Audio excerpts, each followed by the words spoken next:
I'd like to take a minute and go through the packet, your art kit that you picked up at school, and kind of tell you a little bit about everything that's in the packet. Let's save the rolled up piece of paper for last.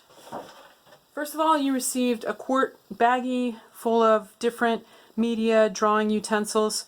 You have two types of graphite pencils. You should have a B Prismacolor drawing pencil, and then you have a 9B woodless pencil. The 9B pencil is very dark, very soft leaded.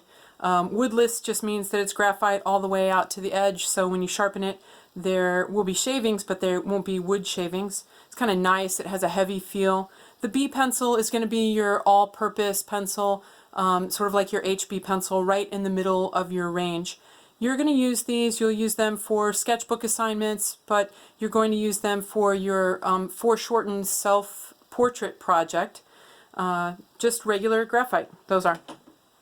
And so because you're working with regular graphite, also I've included a white polymer eraser, white rubber eraser. This does a great job erasing graphite marks very cleanly without marring the surface of your paper. So hang on to that.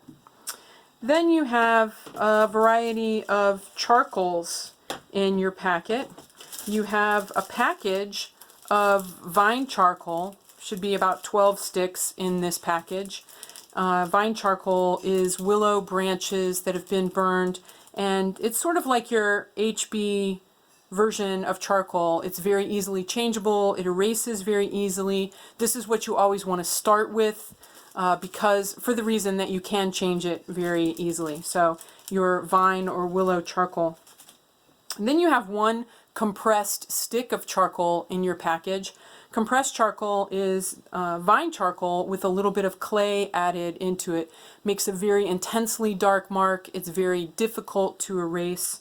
So you want to be very certain about where you make these compressed marks on your page. You're going to be using the charcoal for your skeleton project, your skeleton drawing.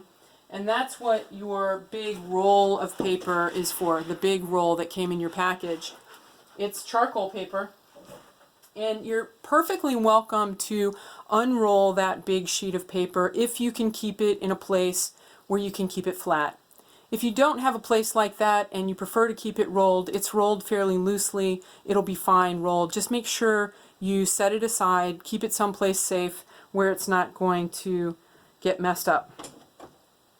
Then you have two, well, I'm going to call them both charcoal pencils. The dark leaded one is actually a charcoal pencil. It's an HB hard lead. This is compressed charcoal in a pencil version, and it works very well for getting those intensely dark marks into small, fine areas. Then you have a terracotta pencil. This is sort of a cross between charcoal and chalk pastel. It creates a similar type of mark. It's considered a dry media. You can use this with your skeleton project if you want to, but we're probably going to mostly use it for gesture drawing. Then you have a kneaded eraser, which is kneaded like kneading bread dough. This works really well with the charcoal. When you unpackage this, it's very pliable. You can hold it in your, I like to hold it in my hand when I draw.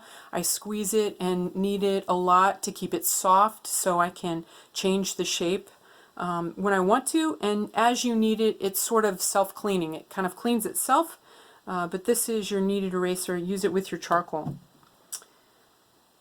The last thing you have in your packet of tools is a water brush.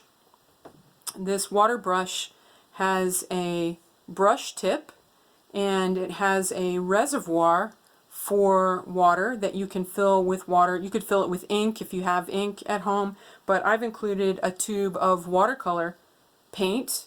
Everybody got a different color, so I apologize if you didn't get your favorite color, but you just got one. So a little bit of the paint in here with the water, then just put the cap back on, and as you use the brush, get a practice sheet while you're doing this.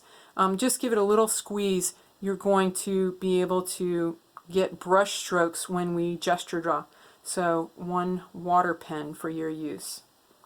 Okay, so those are all of the tools that you have, all of the media that you have to use. And then I want to talk just briefly about some of the other papers besides the charcoal paper for your skeleton drawing. You have a notebook of newsprint. Newsprint is commonly used for gesture drawing, and it really is what they make newspapers out of. It just doesn't have the printed ink on it. It's very inexpensive paper. It has a high wood pulp content, which means it has a high acid content.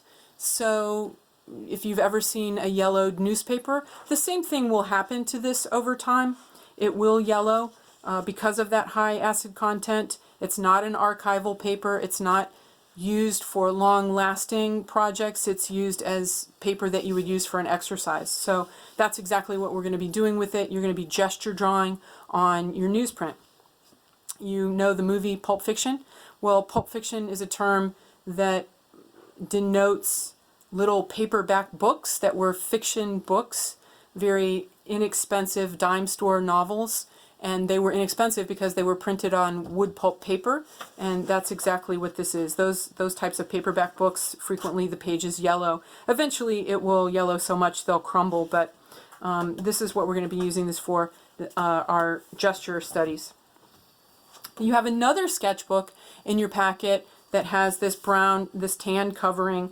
This is for your thematic sketches. I'm also going to have you do a few others which you'll do in the back of the book, but this is where you're going to keep your weekly thematic sketches. It is just a basic sketch paper. Can you paint on it? Yes, but if you're going to expect the paper to buckle, it's very thin paper. It won't hold up well to painting, so be careful. Maybe if you're going to use marker or paint, you're going to have to put an extra sheet of paper in here so it doesn't bleed through. But you can collage on top of it. You can draw with any of these media on top of it. That's your sketchbook. Feel free to work on the outside of it if you want to decorate the outside in any way, personalize it a little more. Absolutely. Feel free to do that. Let's see. Then you have two types of paper here.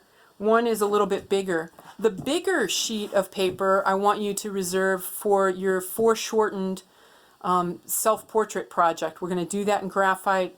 Remember, foreshortening is a type of figurative perspective. Hang on to that for that purpose. These two sheets of paper are simply multimedia paper that we're probably going to use for gesture studies with the watercolor, gesture studies with the ink. So reserve those. We'll probably use both sides of these, so that would be 4 separate drawings, or maybe even as many as 8 different drawings. If you divide those in half, we could do that. So this is multimedia paper for that purpose. And that wraps it up. That's everything in your packet. I can't wait to get started. Thanks.